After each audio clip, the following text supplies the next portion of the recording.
Iya, menjadi kabupaten penyokong ya Pak ya untuk ibu kota. ibu. Anggap kalau di Jakarta mungkin Balangan itu nantinya menjadi Jabodetabeknya Jakarta.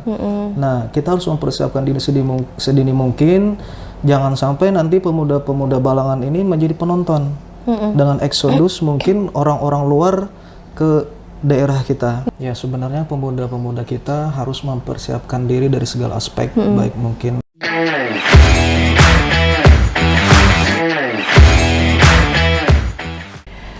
Assalamualaikum warahmatullahi wabarakatuh. Waalaikumsalam warahmatullahi wabarakatuh. Ya, ketemu lagi dalam program podcast Parlamentaria DPRD Kabupaten Balangan. Pada kesempatan kali ini kita akan membahas tentang peran Dewan Milenial dalam mendukung pembangunan dan pendidikan di Kabupaten Balangan. Sudah pas sekali saat ini berhadir bersama kita salah satu anggota dari Komisi 1, Bapak Rusdin Barhiwan. Bapak, apa kabar? Alhamdulillah, kabar baik. Siap. Kita akan membahas tentang peran kepemudaan ya Pak ya, khususnya untuk pemuda milenial. Kalau kata Soekarno itu, beri aku 10 pemuda, maka akan kuguncangkan dunia. Iya, satunya udah ada di sini nih Pak. Berarti 9 orang lagi ya? Ya, masih perlu 9 orang lagi, tapi satunya sudah ada di jajaran legislasi nih. Jadi menjadi salah satu anggota legislatif yang masih masuk ke dalam milenial. Ketertarikan pemuda itu untuk di bidang politik kan masih belum begitu tinggi gitu ya Pak ya.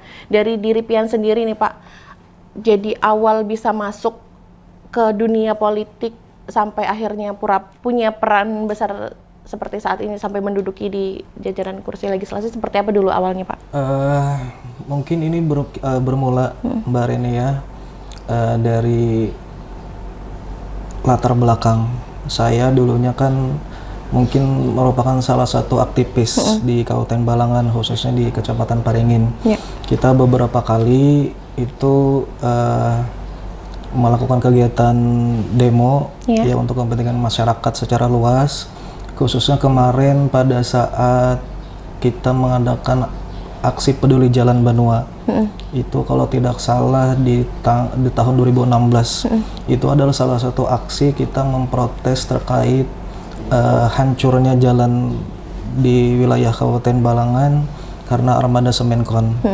Nah, kita pernah kemarin itu turun bersama teman-teman pemuda di Balangan dalam rangka menyuarakan aspirasi terkait dengan kerusakan jalan di Kabupaten Balangan.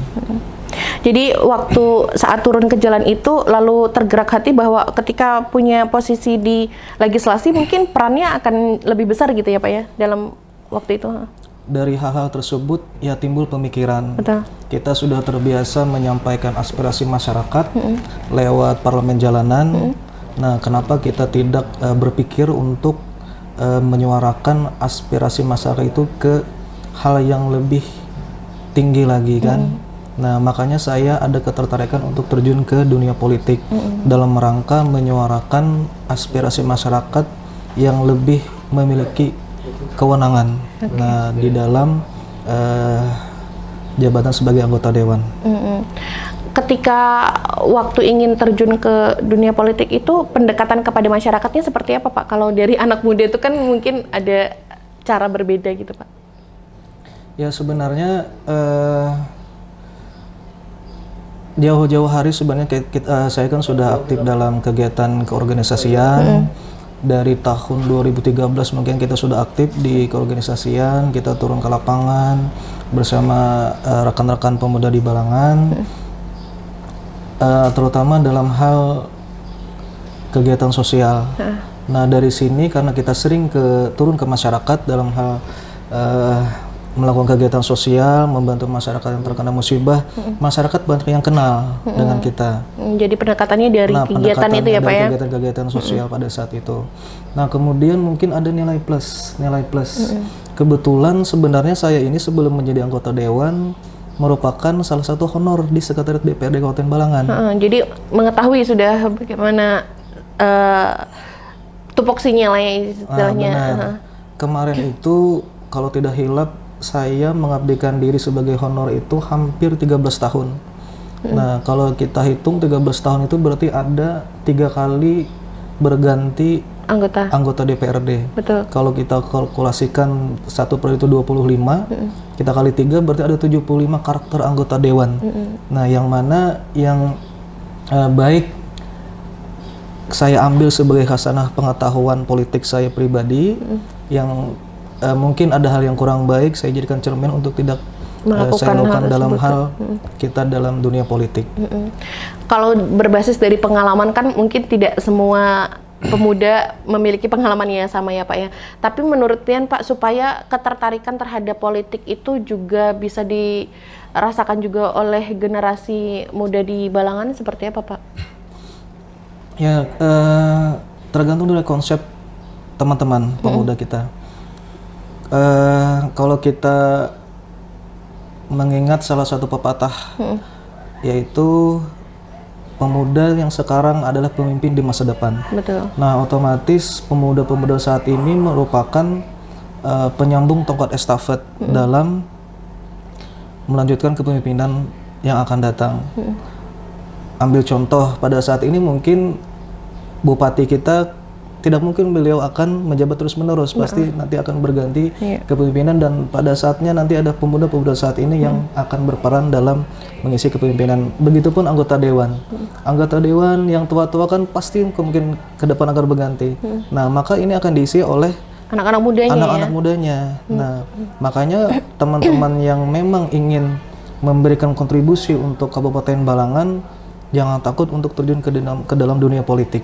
Tapi apa yang disiapin Pak kalau misalnya anak mudanya ingin terjun juga ke politik itu Pak, menurut Pian? Secara pribadi ataupun juga secara organisasi gitu? Ya, paling tidak kita memperkenalkan diri kepada masyarakat. Itu yang paling penting ya Pak ya? Apa yang bisa kita jual, kita membranding diri kita seperti apa, itu dulu yang penting. Supaya masyarakat lebih melihat kinerja kita selama ini apa sih, kita ingin mencalon sebagai anggota dewan supaya terlihat di masyarakat. Dan mungkin di satu sisi kita juga harus mempersiapkan dari sisi finansialnya mungkin. Oke. Kalau kata Bapak tadi estafet ya, pemegang estafet untuk pembangunan. Kalau peran dari pemuda sendiri Pak untuk mendukung pembangunan di Kabupaten Balangan sendiri, menurut Pian seharusnya seperti apa itu? Ke depan mungkin peran pemuda itu sangat diperlukan. Kalau kita melihat dari beberapa hal, ada dua hal yang sangat penting kenapa pemuda itu harus berperan aktif. Yang pertama terkait dengan isu bonus demografi. Itu kan yang mungkin terjadi tahun 2030-2040. Nah, mau tidak mau ini kan sesuatu hal yang menjadikan pemuda ini harus lebih bersaing. Karena ketika bonus demografi itu terjadi, maka tingkat usia produktif itu besar dan mengalahkan tingkat usia non-produktif. Nah, berarti kan persaingan terutama dalam masalah ekonomi kan akan semakin ketat. Nah, kalau pemuda tidak mempersiapkan diri sedini mungkin untuk mempersiapkan diri, memperbanyak skill dari sisi mana. Nah, ini kita takutnya nanti pemuda-pemuda kita akan tidak mampu bersaing pada saat bonus demografi itu terjadi. Yang kedua mungkin ada berkaitan dengan isu IKN di Kabupaten PPU. Nah, hal ini berkaitan dengan, ini masih mungkin wacana ya saat ini ya. Betul. Karena kita tahu kan pada saat ini mungkin di tingkat nasional calon presiden kita mungkin ada perbedaan pendapat diteruskan atau tidak terkait IKN. Nah, cuma kita sebagai orang Balangan yang notabene Balangan ini sangat dekat dengan titik pintu gerbang lah ya, menjadi pintu yang gerbang direncanakan juga sebagai IKN. Nah, kita hanya dibatasi oleh 2 kabupaten, yaitu Kabupaten Tabalong dan Kabupaten Pasir. Nah, ini merupakan salah satu tantangan buat pemuda-pemuda Balangan. Bagaimana kita untuk membangun Balangan ke depan. Balangan sebagai Iya, menjadi kabupaten penyokong ya Pak ya, penyokong untuk ibu kota. Anggap kalau di ibu. Jakarta mungkin Balangan itu nantinya menjadi Jabodetabeknya Jakarta. Nah, kita harus mempersiapkan diri sedini mungkin, jangan sampai nanti pemuda-pemuda Balangan ini menjadi penonton dengan eksodus mungkin orang-orang luar ke daerah kita, karena kita menjadi salah satu kota penyangga ibu kota negara kalau memang itu nanti terrealisasi. Terus persiapannya harusnya seperti apa Pak untuk jangan sampai menjadi penonton, kan kata Pian, jangan sampai menjadi penonton dan juga punya peran lah ya nanti untuk di IKN sendiri sebagai kabupaten penyangga. Persiapannya untuk anak-anak mudanya seperti apa Pak? Maksud Ulun di pendidikannya mungkin ketika saat ini kan masih belum diketahui nih Pak, kebutuhan nanti ketika IKN itu yang sangat dibutuhkan untuk pemuda daerah Balangan bisa berkontribusi terhadap IKN itu kan juga masih belum terlihat jelas gitu. Tetapi tetap harus ada persiapan kata Pian supaya tidak jadi penonton gitu kan ya. Persiapannya seperti apa di pemuda-pemuda di Balangan menurut Pian? Dari segi pendidikan otomatis ya Pak ya? Ya, sebenarnya pemuda-pemuda kita harus mempersiapkan diri dari segala aspek, baik mungkin sumber daya manusianya, betul, dari skillnya, pengetahuan dan hal-hal lainnya. Pendidikan khususnya juga ya Pak ya? Saat ini memang Balangan masih bertumpu pada pertambangan, betul, dan itu tidak bisa kita pungkiri. Namun ke depan mungkin ada beberapa segmen yang bisa kita kembangkan, dan ini peran pemuda di Kabupaten Balangan itu sangat diharapkan. Terutama berkaitan kalau memang wacana pemerintah pusat ini jadi IKN di Kabupaten PPU kan, memang jadi, tentunya di sana itu menjadi pasar yang sangat bagus dalam hal pertanian dan perkebunan. Nah, mungkin Kabupaten Balangan yang notabene berjarak sangat dekat dengan Kabupaten Penajam Pasir Utara bisa jadi pintu mengembangkan masuk nantinya ya Pak ya? Pintu masuk untuk kita mengembangkan pertanian perkebunan. Nah, kita mengharapkan anak-anak muda ini tidak malu untuk menjadi petani, yaitu petani milenial, dengan memanfaatkan teknologi. Nah, karena apa? Karena itu tadi IKN ini sangat memberikan keuntungan bagi kita selaku pemuda di Kabupaten Balangan, karena kita termasuk dalam kota penyangga ibu kota negara.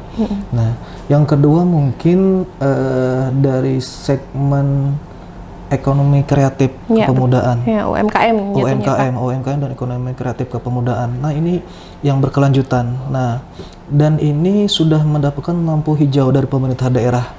Salah satunya, alhamdulillah, pemerintah daerah kita pada saat ini membangun di wilayah terminal itu kan Dekranasda kan, ini nanti tempat UMKM kita di Kabupaten Balangan menempatkan produk-produk mereka.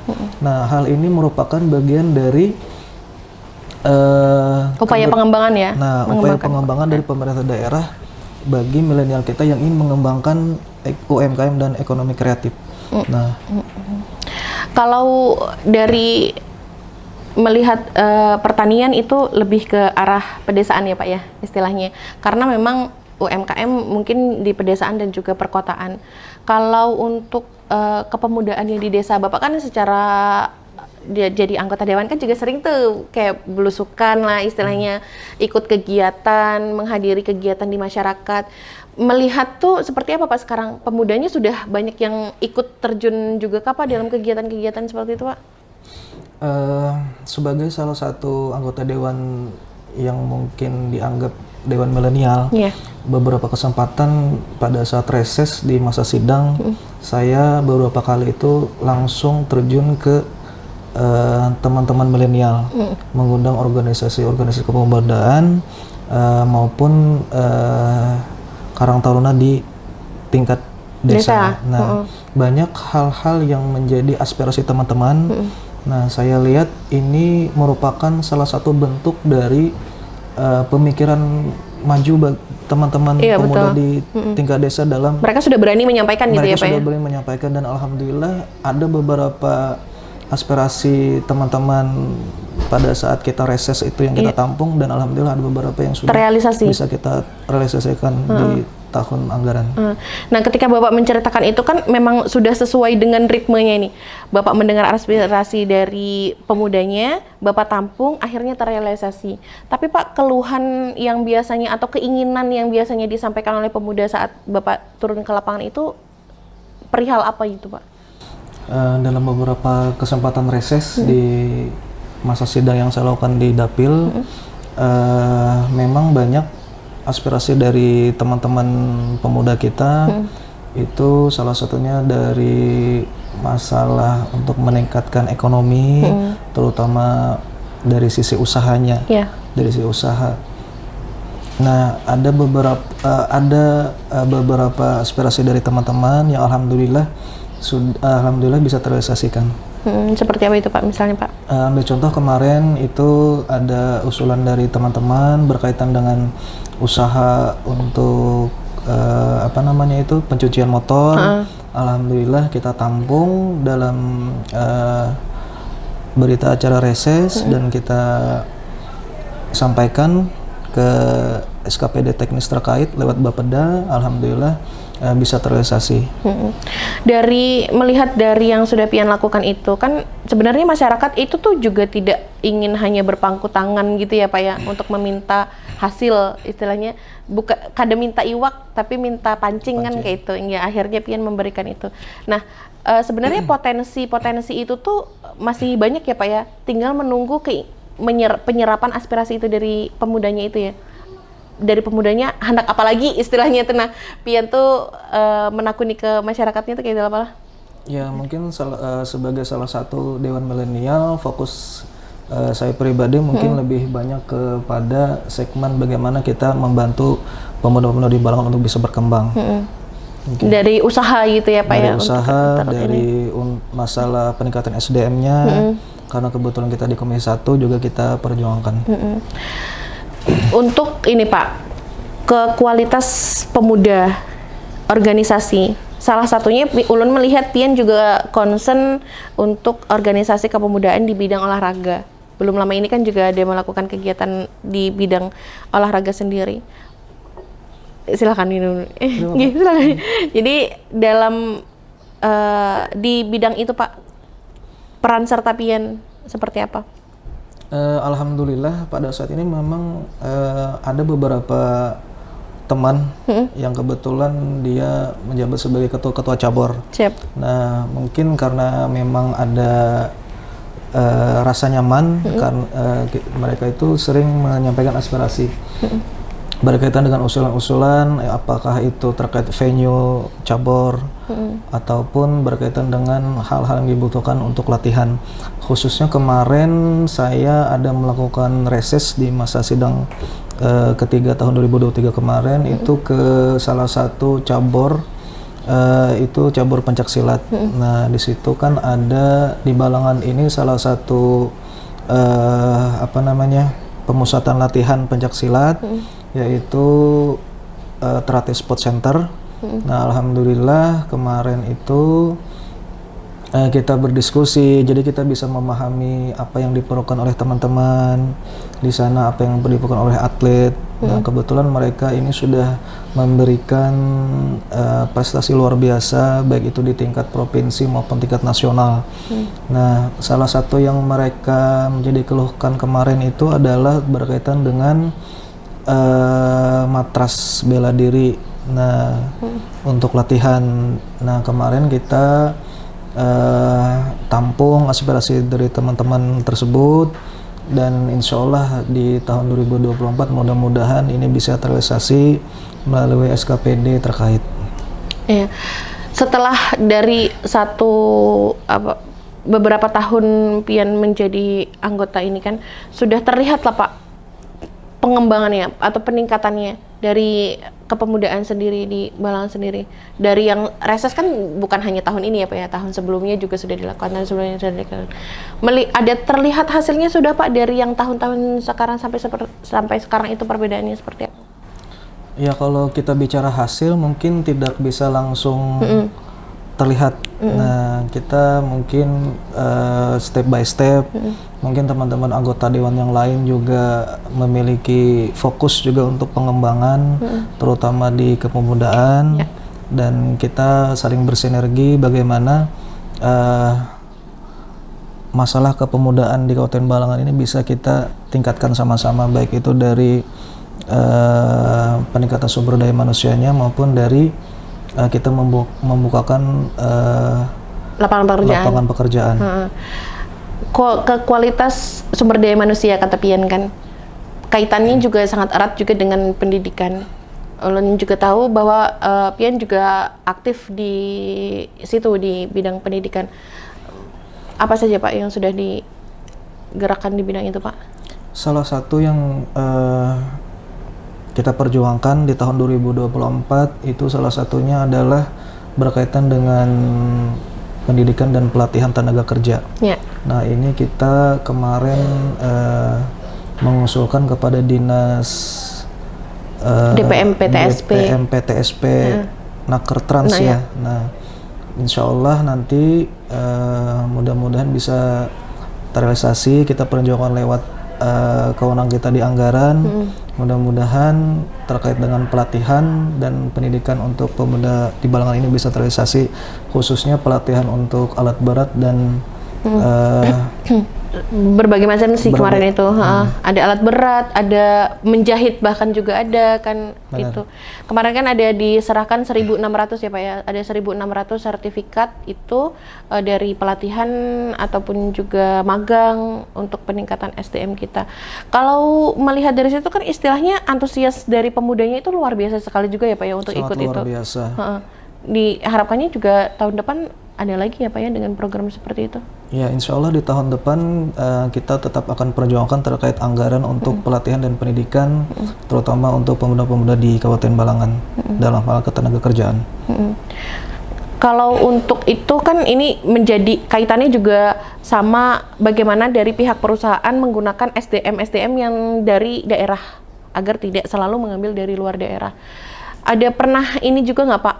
Berkoordinasi dengan pihak perusahaan bagaimana ketika kita sudah menyiapkan nih SDM-nya melalui pelatihan dan mereka dari pihak perusahaan ketika membutuhkan SDM dengan keahlian khusus kita sudah punya gitu. Ada komunikasinya dengan pihak perusahaan seperti apa Pak? Ya sebenarnya memang idealnya kan kita memiliki kesepakatan bersama dengan perusahaan ya. Kita menyiapkan bagaimana pemuda-pemuda Balangan yang bisa siap pakai untuk terjun dalam dunia kerja, terutama di perusahaan-perusahaan yang kebetulan berada di Kabupaten Balangan. Mungkin ini juga nanti bisa kita perjuangkan bagaimana perusahaan-perusahaan tersebut bisa menyerap tenaga kerja yang notabene pemuda-pemuda Balangan. Nah, yang mana ini sudah kita berikan pendidikan dan pelatihan terkait apa yang perusahaan perlukan. Iya, katanya kan juga sudah masuk ke dalam database ya Pak ya, database untuk tenaga kerja yang siap panggil istilahnya. Jadi ketika dari pihak perusahaan itu membutuhkan tenaga apa, kita sudah ada database-nya, tinggal tarik nantinya. Di luar dari itu Pak, di luar dari bidang pertambangan, kan masih banyak lagi bidang lain yang juga menjadi binaan juga untuk dilakukan pelatihan. Misalnya contohnya aja jahit, kan ada juga untuk pelatihan jahit. Nah dari ini yang menjadi berperannya kan juga anak-anak muda juga nih Pak, untuk mengembangkan dari di luar sektor pertambangan. Kalau untuk di pendidikan dan pelatihan tadi seperti apa Pak menurutnya? Ya, ada beberapa segmen untuk sektor yang bisa kita kembangkan Mbak Reni ya. Terutama itu tadi terkait dengan mungkin masalah di segmen pertanian dan perkebunan. Ini salah satu hal yang sangat bagus untuk kita kembangkan bersama. Kemudian dari segmen UMKM dan ekonomi kreatif kepemudaan. Nah, ini kan mungkin berkaitan juga dengan terkait penjualan jasa ya. Nah, terkait dengan kata Mbak Rene tadi menjahit, nah mungkin juga ada yang bikin studio foto mungkin ya.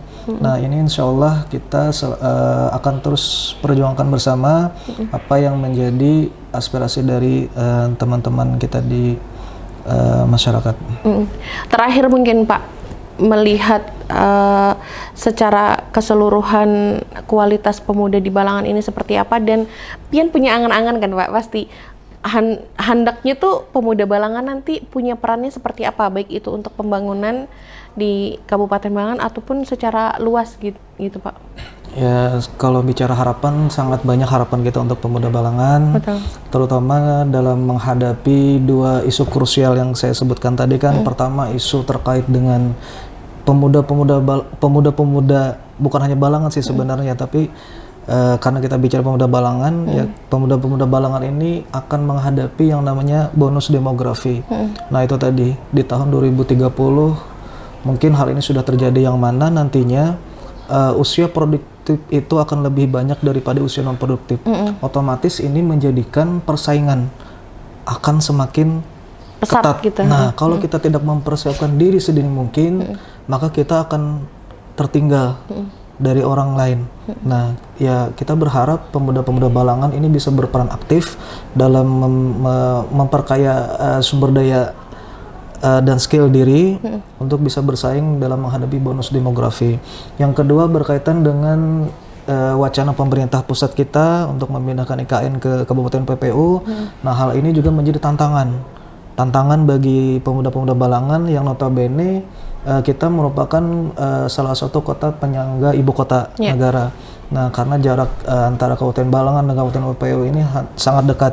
Mungkin saat ini ditempuh antara 6-7 jam, tapi kalau ke depan mungkin ada wacana pemerintah misal untuk membangun jalan tol, maka ini waktu ya kita bisa prediksi akan terpangkas, mungkin 2-3 jam kita sudah sampai ke ibu kota negara. Nah, ini merupakan sebuah tantangan, dan Balangan ini juga terletak di tengah-tengah jalur provinsi. Nah, kita harus bisa mengembangkan potensi diri kita, terutama dalam hal mungkin yang bisa kita kembangkan dalam hal nantinya pertanian dan perkebunan. Betul. Dalam hal pengembangan UMKM dan ekonomi kreatif. Nah, di situ. Itu ya Pak. Dua poin itu ya Pak yang lebih pian tekankan ya Pak ya. Oke deh, siap. Mungkin karena kita keterbatasan waktu nih Pak, padahal Pak masih pengen ngobrol banyak nih, tapi mungkin kita akan sambung lagi nanti di segmen lain ya Pak ya. Ya, insya Allah. Alhamdulillah. Siap. Bapak Rusdin, terima kasih waktunya. Sama-sama. Semoga apa yang pian harapkan terwujud, dan kita semua yang ada di sini, baik yang menonton juga mengaminkan saja.